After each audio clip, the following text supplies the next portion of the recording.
Welcome, everyone. I'm Heidi Storrs, your MC and host for this afternoon's event. I'm the marketing manager for United Power, and I'm excited to welcome you to United Power's first Drive EV learning event.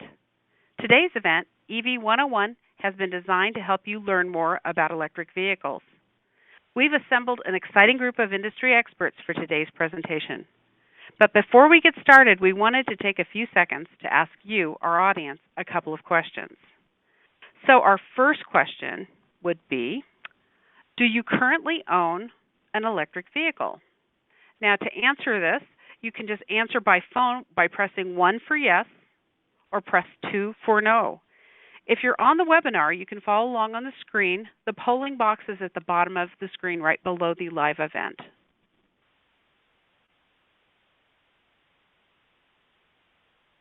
It looks like a majority of you don't currently own an electric vehicle. So we definitely have some people on our webinar today that will find today's presentation really informative.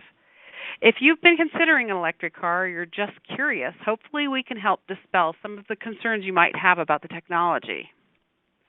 So we have a second question for our audience. For all of you, even those who may have already purchased an electric car, when would you be interested in purchasing or leasing a new car? So listen carefully. If you're shopping within the next 6 months for a new car, please press 1. If you're planning to buy a car in the next 6 months to a year, press 2. If that new car purchase is more than a year out, please press 3. And again, you can enter that information on our poll at the bottom of the screen.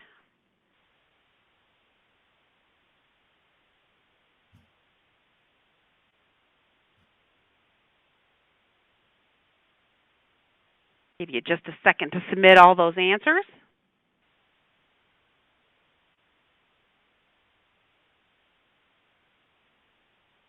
We've got people all over. It looks like well, no, actually, everybody's a year out. Okay, that's interesting. So that gives us a chance to actually teach you a little bit more about electric technology, and we now know how much time we have to persuade you to take a look at this technology. We're happy that you joined us to learn more about how an electric vehicle might be exactly what you need for your next car. Now, before we begin our presentation, I wanted to let you know that we will be answering questions at the end of this presentation. There's a question and answer box at the bottom of your screen. If you're on the phone and you have a question, all you have to do is press *3 on your phone, and you can speak live and get in the queue in order to give us a question, and we'll answer it live on the air. So to kick off today's session, we prepared a fun little virtual test drive of a Nissan all-electric Leaf vehicle. So join me as we learn a little bit more about the electric Leaf. We are celebrating National Drive EV Week, and as part of our celebration, we're here at Boulder Nissan, where we're going to meet with Nigel, who's the top EV salesman in the country, and he's going to take us on our first ever test drive. If you want to learn more about EVs, you can check out our savings calculator, information about all the models available, and other information about savings at unitedpower.com/chooseev. Now, come with us on our test drive. This is a 2020 Leaf Plus, and it's a good size 5-seater car, tons of trunk space in the back. This has a range of about 220 miles in it, and it's fun to drive. It's really quick. So obviously I take my kids in my car, right? So I'm concerned about safety. We have 12 years of history with this car. A Leaf has never had a battery fire. It has an amazing array of safety features in it. Yeah, that sounds amazing. So can you show me how to charge it? Because I've never charged an EV before. You can open the charge port door from inside the car or from here and just pop it open. Level 1 is your 110 plug socket. So that's going to put 3 to 5 miles per hour of charge back into the car. Level 2, that's your 220, like your washer dryer. If you were completely empty, you're looking at about 9 hours. And then you have level 3. This will put from empty to 80% in about half an hour to 40 minutes. It's added $18 a month to my electricity bill in the summer, and in the winter about $22. This is a level 2 charger. Anywhere you go, we'll have these cables. And then literally all you do is plug it in. The only thing you're ever going to do in here is that. Washer fluid. So no oil changes. No oil changes, no fan belts, no filters, no hoses. Wow. and you're buying no gas whatsoever. And as you can hear, it's totally It is silent. very quiet. I cannot believe it. And it's a very hot day. I did notice that the air conditioner seemed to cool the car down pretty quickly. Very fast, like the heating. So if I lift my foot off the throttle a bit now, and then I put it into brake mode, feel the car slow down? I did. I felt that. And that is the electric motor becoming a generator and slowing the car down. I have been known to have a lead foot, Nigel. That's okay. I mean, it does tempt you to do it.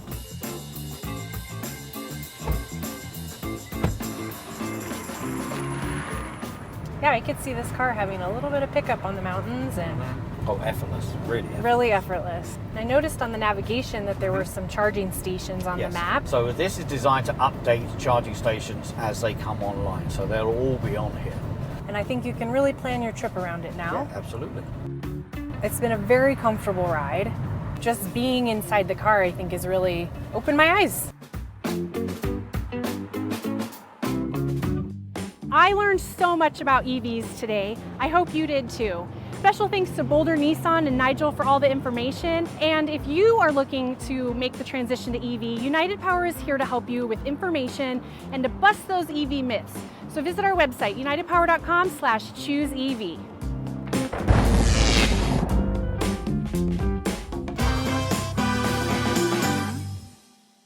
It's my pleasure to introduce Nigel Zeed. Nigel has been working in the electric vehicle sales industry since 2009, starting at Tesla, where he got bitten by the electric vehicle bug. He then moved to Boulder Nissan as their electric vehicle specialist. He's a passionate educator and a sales trainer with a love for all electric vehicle brands. He's a strong believer in the importance of continuous public and sales force outreach and education. Welcome, Nigel. Nice to be here, or a pleasure to be here, actually. So what I want to do is just go through a really quick, a lot of things that I would talk to a customer if I had a limited amount of time. So if I'm rambling on too long, do let me know. My first question to you all, I've made these very inexpensive cards, is remember. And remember is, do you remember the first time you ever drove in a car on your own and how that felt? And the first car you ever drove? And just the joy of being in a car on your own. And over the years of hauling kids around and commuting, we sort of lose the magic of that. When you get into an electric car, any electric car, because I'm a very ecumenical EV lover, it brings that joy back. I haven't met anyone that didn't love what they're driving.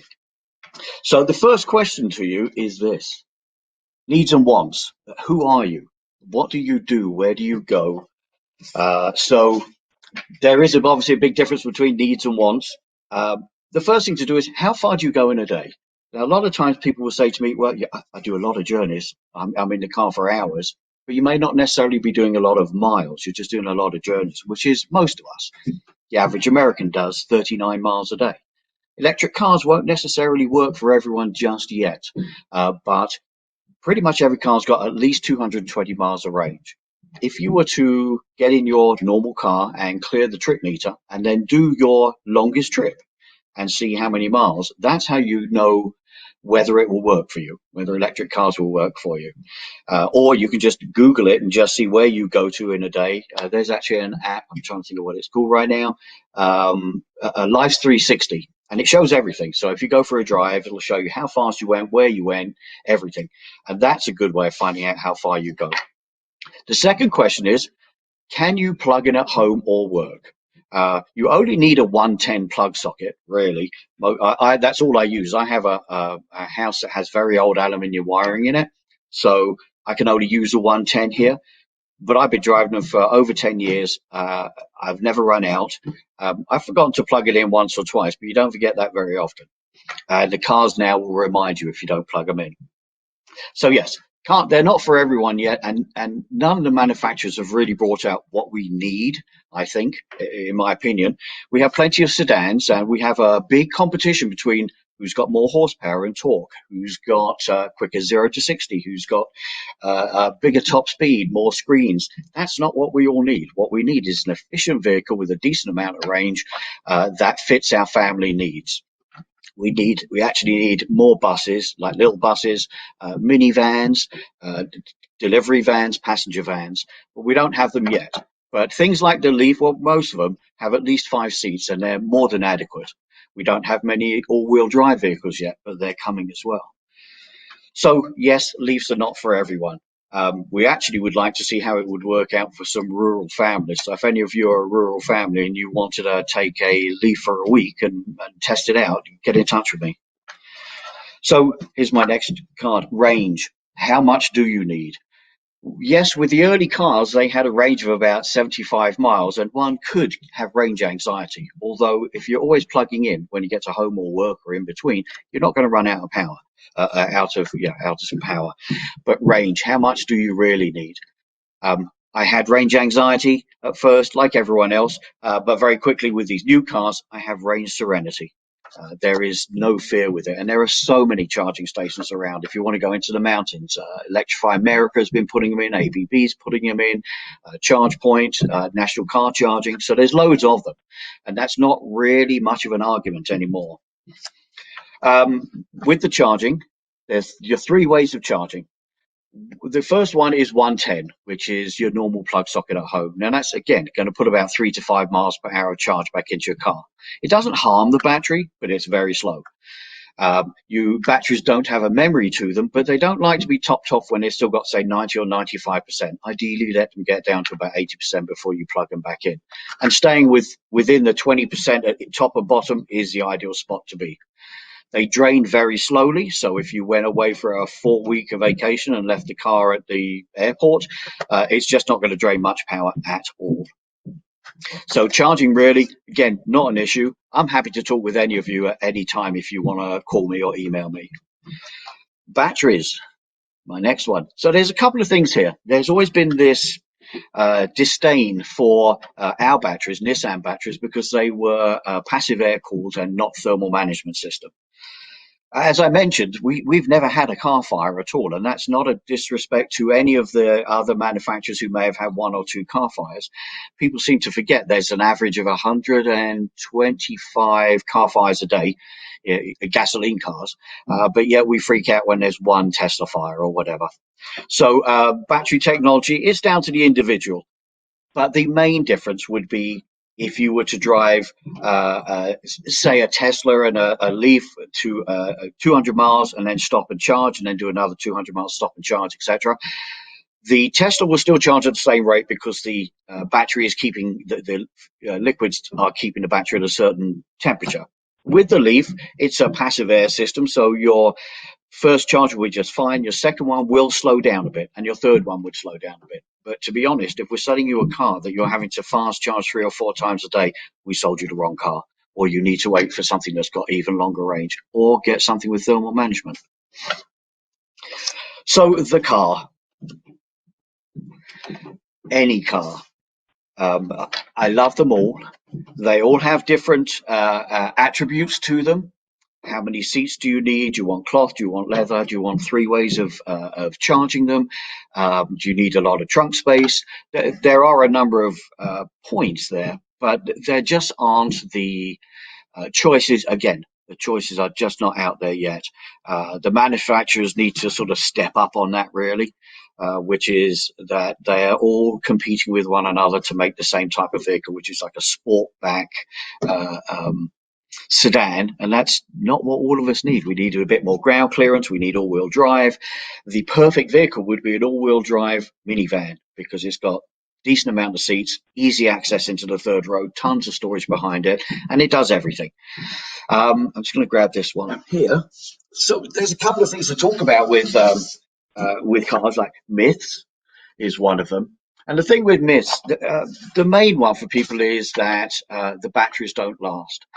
I have a 2015 Leaf, and I still have my full capacity of charging.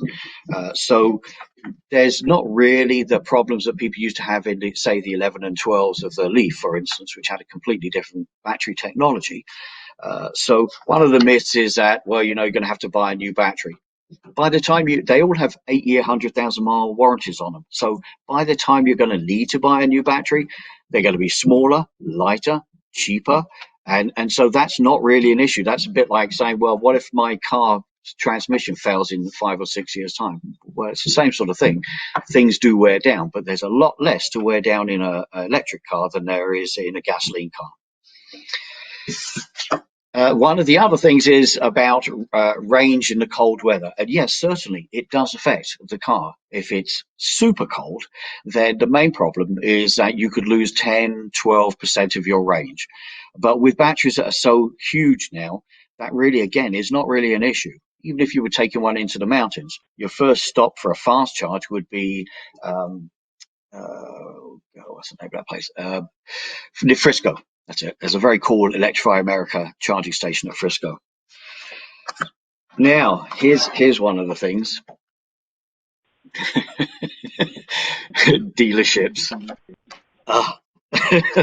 So, what can I say? We are our own worst enemy. A lot of the times people will come into the stores and they are far more educated than the salespeople. And there are a lot of reasons for it. The salespeople think it takes too long to sell an electric car, and it does take a different type of education, but it pays dividends if you do a good job with your customers and you know what you're talking about and you ask the right questions, because that customer hopefully becomes a customer for life. And even if they don't buy a car, they will still talk to other people. And if a dealership can give good service, knowledgeable service, that's what people are looking for. So yes, there is that problem. The other thing with dealerships, just so you understand why they don't seem to be taking it up so quickly, is dealerships don't make money selling new cars. There's just no profit in them. So, and if we take in a trade-in, we don't know what that trade-in is like until we get it. So yes, one could make some profit on a trade-in car, or none if there's something major that we didn't see. So where a dealership will survive is on parts and labor and servicing. Well, now you've got a car that needs a tire rotation in 6 months' time, and a year from now, a tire rotation, battery inspection, replace your brake fluid if we have a severe winter, and your in-cabin air filter. So there's no revenue stream there as well. And that will probably change our industry as well, because we may become more like a boutique or more like Tesla is already. That, in some ways, that wouldn't be such a terrible thing, to be honest. My final thing to talk about, and I have no idea how long I've been talking, is this: incentives. Now, a number of you I heard were waiting a year to get one. So these are the questions to ask you. Why? Why are you waiting a year? What do you expect to happen in a year that is not around now? Except more, obviously, more choice and all-wheel drives. But for most of us, front-wheel drive cars have worked very well. So if you're in Colorado, I would say this to you, and I am a car salesman, so you do have to take everything I say with a pinch of salt. But with the incentives, this year, the state tax credit is $4,000. At the end of this year, January 1st, it goes down to $2,500. So there's a loss there of $1,500 if you wait too long. Right now, and I'll just talk about Leafs because that's what I know. Right now, there's $19,000 off of a Leaf. And in fact, you can buy a Leaf for half price. And this is how it works. Boulder Nissan has set up a program with XL Energy, and we can also do it with United Power people. So it doesn't matter what utility you're with, and we're all pulling in the same direction. Okay, so if you're with the utility, we'll take $7,500 straight off the price of the car. Then we can take $4,000 off, which is your state tax credit, and we'll claim it at the end of the year. So you assign it to us, we wait till the end of the year. That means that when you come into the store, you can get $11,500 off of the price of this car straight away. At the end of the year, when you do your taxes, there is up to $7,500 back from the feds. Now, you have to have paid the feds $7,500 this year and also not owe them anything. If you did all of that, they will send you back a check for $7,500, which you can. The best thing to do with that is take that money and pay it into the car, or use that to make payments, because that will make an awful lot of your monthly payments. But basically, it's $19,000 off. The average price of a Leaf now is around about $38,000. So yes, it is. It's half price. So, why would you wait? The other thing is that people think that they don't drive they're not very quick. Well, they're all quick. I mean, and how quick do you need to go? But I am a car salesman again, so don't take my word for it. Come and drive an electric car. Doesn't matter whose electric car you drive. It doesn't matter if my car is $5. If you don't like it, it's not the right car for you. But go and drive a few and see if it works for you. But this year, without a doubt, is the year to be getting into electric cars. And that's me. Thanks. Thank you so much, Nigel. I just want to My remind pleasure. everyone that we will be answering questions at the end of this presentation. So those of you on the phone can ask a question just by pressing *3 on your phone, or those of you joining us with the webinar, you can utilize the live stream window that's just below the live event as it's streaming. It's my pleasure now to introduce Joel Danforth, United Power's Energy Programs and New Business Director. Joel brings a wealth of utility experience, including his work at Platte River Power Authority and with the U.S. Department of Energy. Please welcome Joel. Thank you, Heidi. If I could get my slide deck up, please. I don't see that presently.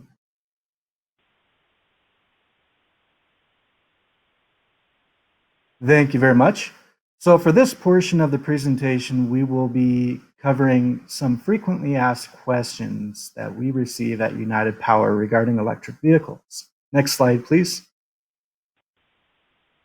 So one of the first questions that we commonly hear is about the range of the vehicle. It's important to note that each electric vehicle has a limited driving distance before its battery will need to be recharged. And most of the modern models available for sales from Nigel and other dealerships have a range of about 100 to 300 miles of charge. Next slide, please.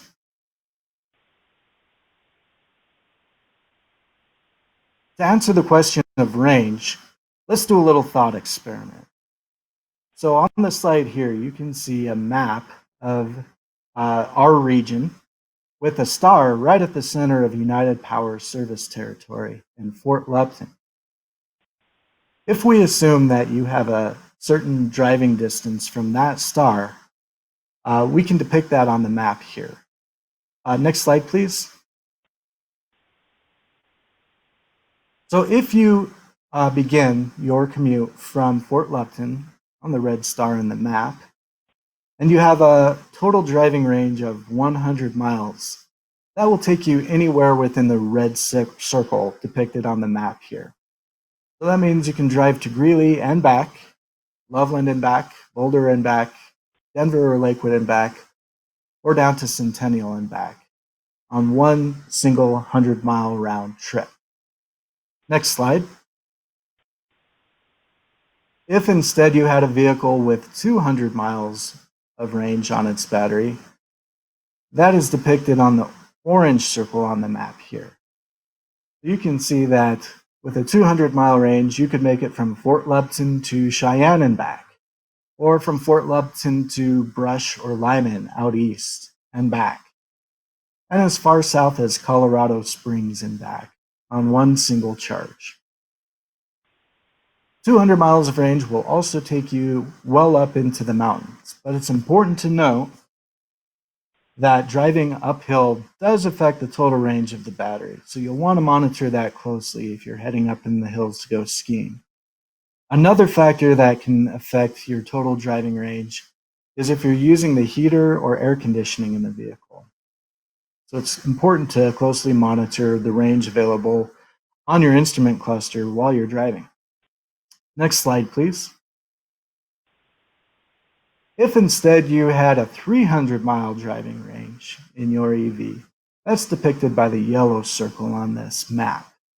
And you can see that that extends well up into the Nebraska Panhandle to the north and further out east from Brush and Lyman.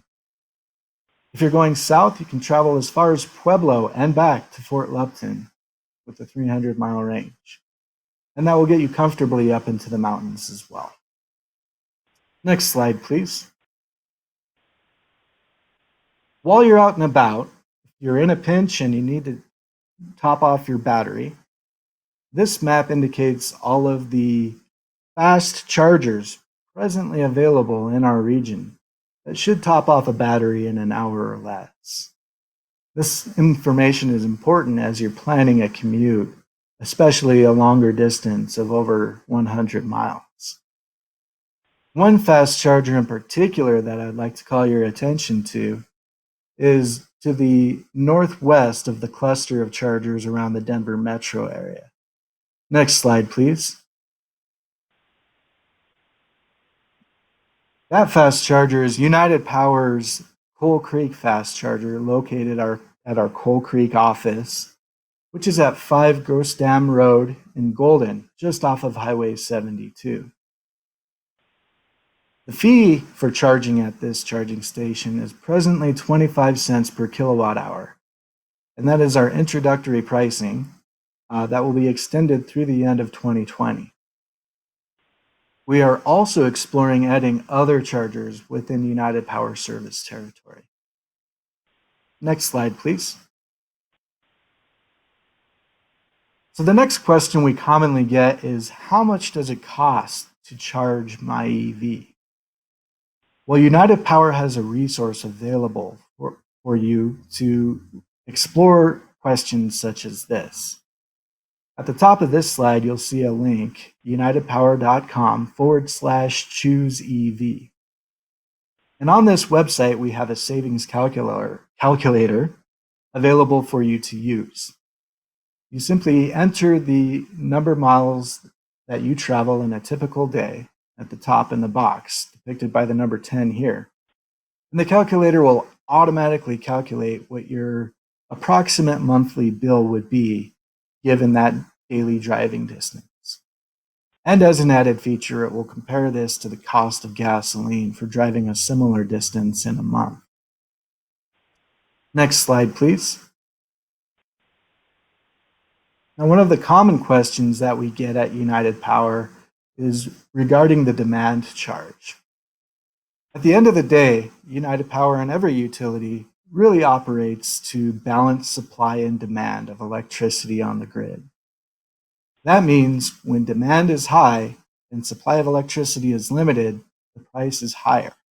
And conversely, when demand is lower and supply of electricity is abundant, the price of electricity is lower.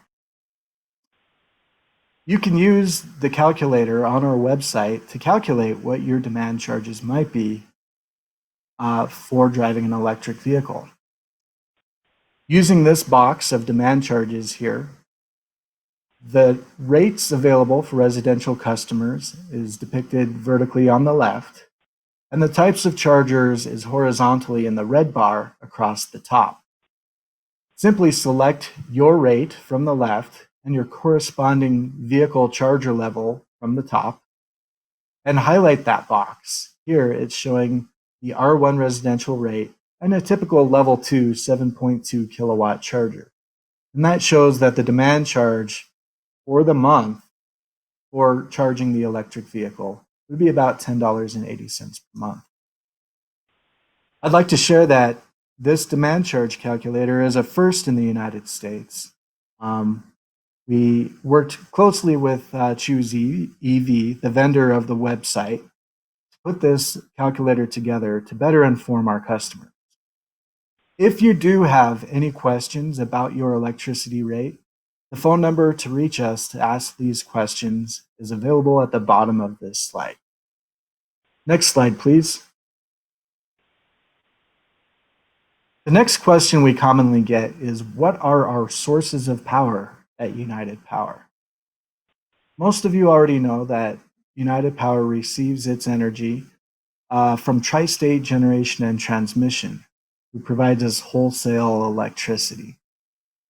Tri-State's mix of power consists of approximately 47% coal, 4% natural gas, and 9% from Basin Electric, which is also non-renewable electricity. In addition, we also receive about 26% of our electricity from renewables from Tri-State, including federal hydropower.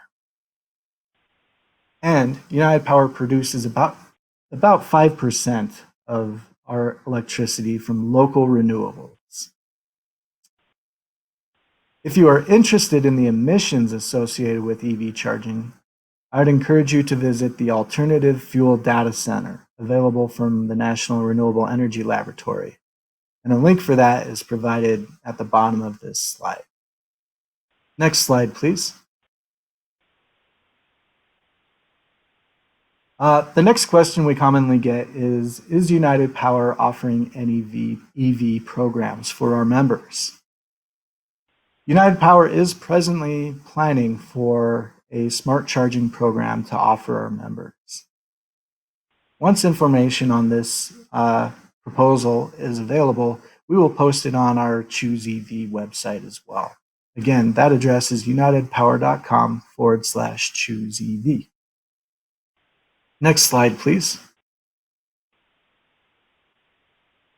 Lastly, I'd like to invite you all to participate in our social media contest.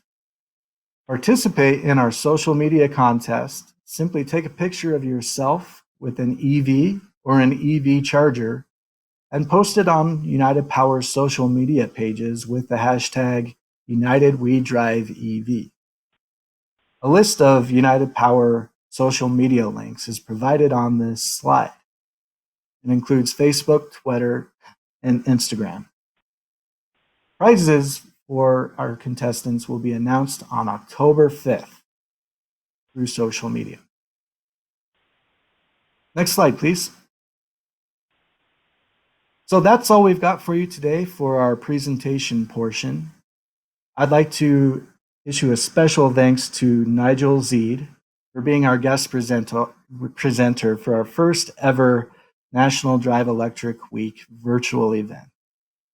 If you have questions for Nigel or myself, you may press *3 on your phone to be patched through live to ask your question, or you may enter your questions in the bottom of the dashboard in front of you for those that are tuned in online. Thanks, and Heidi, I'll turn it back over to you. Great. Thanks so much, Joel. So we do have some questions out there, and I think this might be best answered by maybe Nigel. I have a question of how many kilometers or recharges does a battery last for?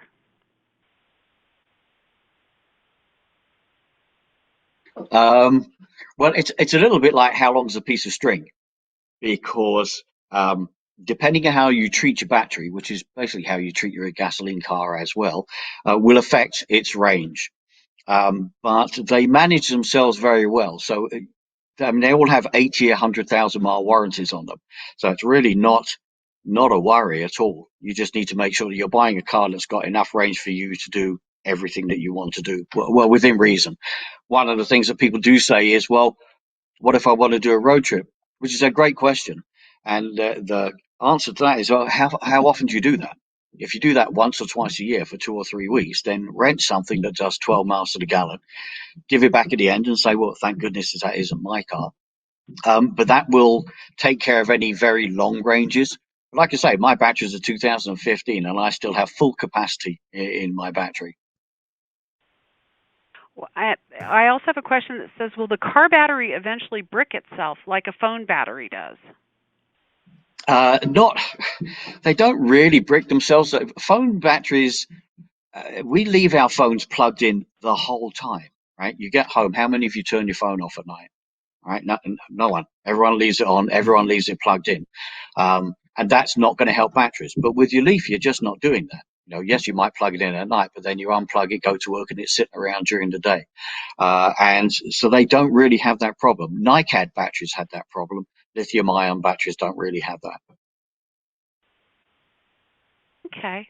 Another question, and this is again for Nigel. Do I have to wait until I file my taxes to get the state tax credit on the purchase of the new EV? No. Now that will depend on manufacturers. Actually, Nissan were the first people to do this because it costs us a fortune. Because if we sell like 500 Leafs in a year and everyone wants the 4,000 state tax credit taken off the top, we have to hold on to that because we can't claim it any earlier. Chevy has just announced that as well. So good on Chevy for doing that. I'm actually proud of them. They left it a little bit late, but at least they're doing it. So yeah, you assign it over to us, we take it straight off the top. Wonderful.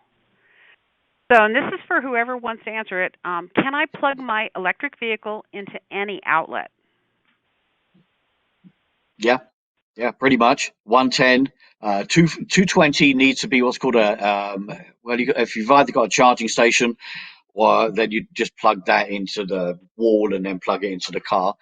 Leafs, for instance, have a dual cable, which is a 110, 240, 220, and that has what's called a NEMA 1450 plug socket in it. So in your garage, you would need a 50 amp breaker, a NEMA 1450 receptacle in the wall, and just plug the cable straight into that. The only things you should never use on any electric car, by the way, is extension cords and power strips. So, how long does it take to charge an EV at home?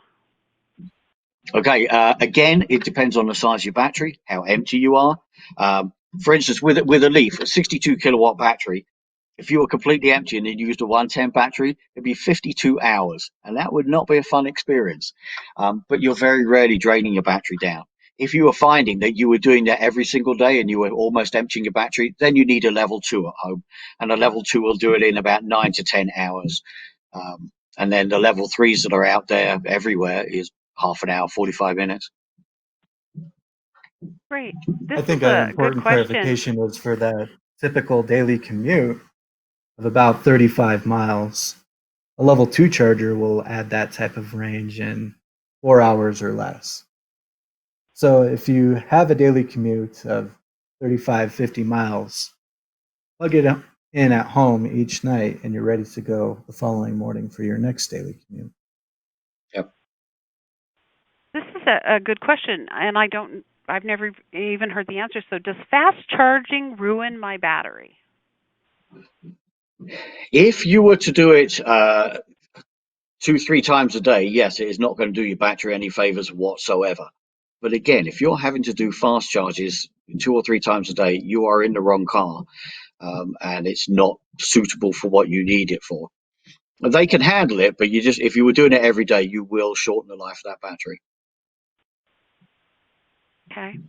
This one might be for Joel. Somebody's asking, is there a cheaper time to charge, like a different rate overnight? That's a good question. Yes, United Power does have some rates. The RTD1 is one example that comes to mind that will help you manage your electricity costs when charging an electric vehicle.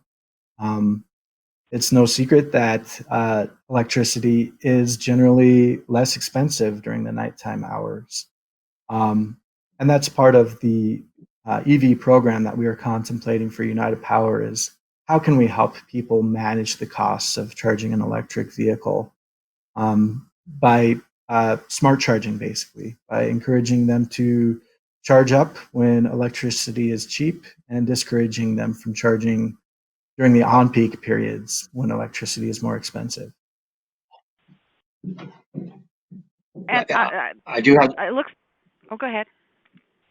Oh no, I was just going to say, most of the time we are plugging it in at night before we go to bed, so we are in the off-peak time, and most of these cars now have a timer, so you can set them so you plug it in at 6, but it starts charging at 10 o'clock at night. There is one little thing that I would say about that. A lot of people come up and they say, well, you know what? That electricity, it's comes from a coal-fired power station. It's true. We can't do everything at once. We can't get rid of all of that in one go. But if you are charging at night, that electricity would have been wasted anyway, because they can't just turn off a power station. It's just running all the time. But where does that power go? So yes, after 10 o'clock at night is just a no-brainer to be charging. I think I've Abundant got wind somebody during here those that's hours as interested well. in our. Yeah, I think we've got somebody that's interested in the new demand the calculator that you were talking about, and they wanted to know generally how many kWh is typically used for one full charge. That's a good question. It depends on the total range of your vehicle battery. A typical battery is probably about 50 kilowatt hours. And the charging rate, as indicated on that calculator, is typically around 7 kW. So that helps you kind of frame how much and how long a battery will need to be charged. But again, that varies depending on the total range available in the vehicle. It looks like we've reached our final question. This is a good question. Can car batteries be recycled? Yes, actually, and people have talked about this for a very long time. So firstly, there aren't as many batteries as you think there are out there that are just sitting around, been taken out of cars. And I know that because I've spoken to a number of people, manufacturers, like how many batteries you got sitting around? Well, just not many at all. Um, but yes, it is an issue. Even making of batteries still has its issues and its environmental impact. Hopefully, that'll get better with all the different technologies that are out there now: solid state batteries, graphene, lithium ion, lithium airs, lithium sulfur. So there are a lot of things there as well. But interestingly, one of the guys that worked at Tesla, one of the directors, just started a company recently, and that's what they do is they do a pucker, as we say, pucker recycling of EV batteries. And even if you're not recycling it yet, but it's no good for a car, it has still got a massive amount of power for storage, and that's obviously our other thing is storing our power in some way. And obviously, a car battery taken out of the car, put into a building, is like a power wall. Great. Well, thank you, Nigel and Joel, so much for My all pleasure. your answers. And thanks to our audience for joining us today. Don't forget that we're holding an exciting social media contest. Just post a selfie with your electric vehicle, a hybrid, or with a charging station for a chance to win an exciting gift package from United Power.